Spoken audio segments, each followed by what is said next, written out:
Hey, what's going on, guys? My name is Baldy, and in this video I want to talk about the current meta and landscape of Street Fighter 6 and my personal opinions on some things. Now, I first want to talk about the new character, Bison. He is really good right now. His only real downside is his defense is really bad, which I don't necessarily think that's gonna like completely make it to where like the character's like unusable in certain matchups or anything like that, because his damage is insane. Scissor kicks is just just so insane in itself. It's a perfect spacing trap. It's pretty fast. It basically does it all, right? The threat of the mine even being on you in general is really scary, and he has good meaty setups. He has 2+ on block buttons without doing any setups or anything. That's his back heavy kick and his standing heavy punch. So those are really good. And then on top of that, he has a super fast drive rush. Like, this is not slow at all. So it's gonna be really scary in itself, and obviously, you know, he still has all the shenanigans with like that move. So I think it's gonna be really good. Again, his damage is really just completely through the roof. That's what really surprised me about this character.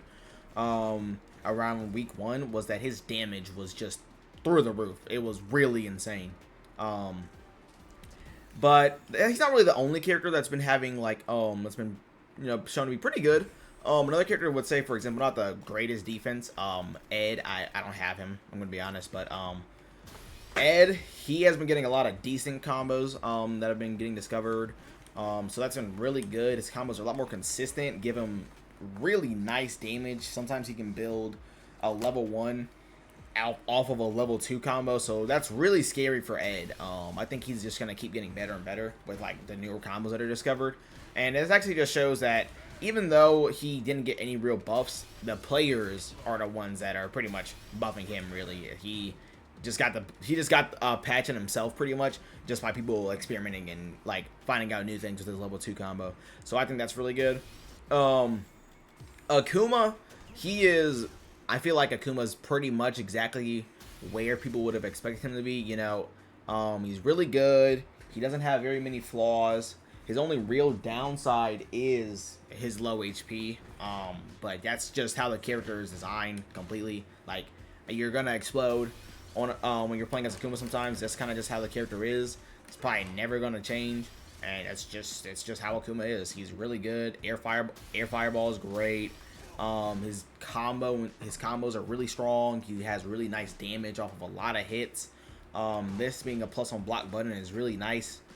List really goes on. There's nothing really bad about Akuma. So I think he's gonna keep getting better. Maybe not keep getting better, but I think people themselves are gonna keep getting better with him, and then his results are gonna get better and better. So I think he's gonna be really scary. When it comes to like the characters that aren't DLC, like I would say everyone's like guesses and opinions on where characters would have turned out this patch, like the first week or two, are about the same. Some characters got quite a bit of buffs, but they weren't really enough to like really drive them over the edge. Like Jamie, he's been getting like a whole laundry list of buffs, like pretty much 2 patches in a row, and he still has his own issues. I've seen mixed opinions about Ryu. I've seen some people say that Ryu is both really good and also kind of just like meh, like how he was before. Luke, he got worse, but he's still pretty good himself. Yeah, and Lily has been getting good results. Kimberly's about the same. She's more consistent damage wise. And then yeah, characters like Manon, Honda. Some people would argue they got like a little worse because every other character got better. In the case of Honda, you know, butt slam and headbutt got nerfed, and then they made other things better, which I think was for the best to make the character a more, you know, enjoyable character to fight and not nearly as much of a scrub killer. But overall, he definitely liked to have those moves as the way that they were. And then another character that people have been talking about quite a bit is good old Zangief. Now, I'm not gonna sugarcoat it. Zangief is pretty darn good after these buffs. There's really nothing else I can say. Like, he's good. Do I think he's top 5 or a top 5, top 2 character? No way.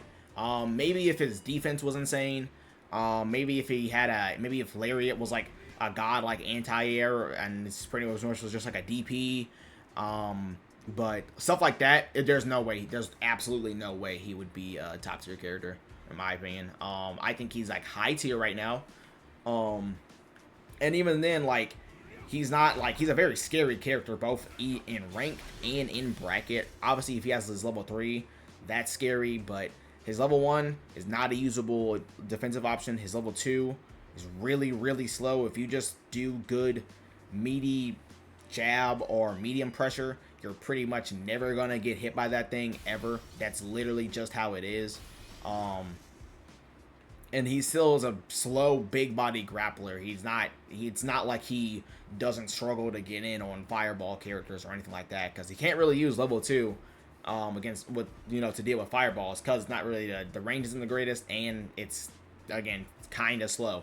So I think he's good, but I really don't think it's good enough to warrant for nerfs. I think it's okay for unique, slower character like this to be good in Street Fighter. It's not like every character that can be good has to be a Shoto or a Zoner. Like, you can let these other unique characters be good. That's not toxic. I've seen people complain about high tier or top tier Shotos just as much as they would if it was a more unique character. Like, no one liked season 1 Luke because he was perfect. There was no flaws.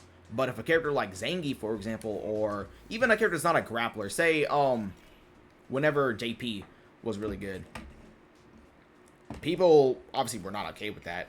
But again, he was more unique. Even then, season 1 JP, he had his weaknesses. He wasn't some perfect character. I really don't think that just having, you know, Ken or Rashid or Akuma, Luke all be top tier for the rest of the game's life is any less unhealthy for the game than having a more unique character be good. I that's just my opinion though. But yeah, and then another thing they did with Geef in this Bison patch, they nerfed the previously buffed range on his standing medium kick, and now it's how it was in season 1, which honestly I don't think is that big of a deal. It was pretty much they changed a couple little pixels on it. What I am mainly worried about that though is that it's like a sign or a premonition for the future. I really hope that this wasn't a sign of like them telling Geef players, hey, you better enjoy this while you can. He's gonna get nerfed in the future. Because like I said previously, with the way Geef is right now, I don't think he's too much. I don't think he's like insanely broken. I really think he's okay how he is, and it's just that simple. But yeah, you know, overall, with the way this meta is, I think most characters are pretty good. Like, you can get results with Kimberly, you can get results with Jamie. There are some good Manon players. Are really only characters that are like really struggling are like Manon and Honda, and even then, if you're just really good, you can still make them work. This is a very balanced game, all things considered. No matter what people will complain about or whine about on Twitter or debate about, like, this is a really well balanced game. It was like that. It was really well balanced in season 1 as well too. I mean, I think it's even better design now. I mean, even those characters I think are like really good, like say Rashid, Chun-Li, Aki, Akuma, Bison. They're really good, but they're not like too oppressive to where like they would be, oh, it's impossible to fight them in certain matchup. I think they're fine. But yeah, I think the rest of the season 2 DLC is going to be very interesting.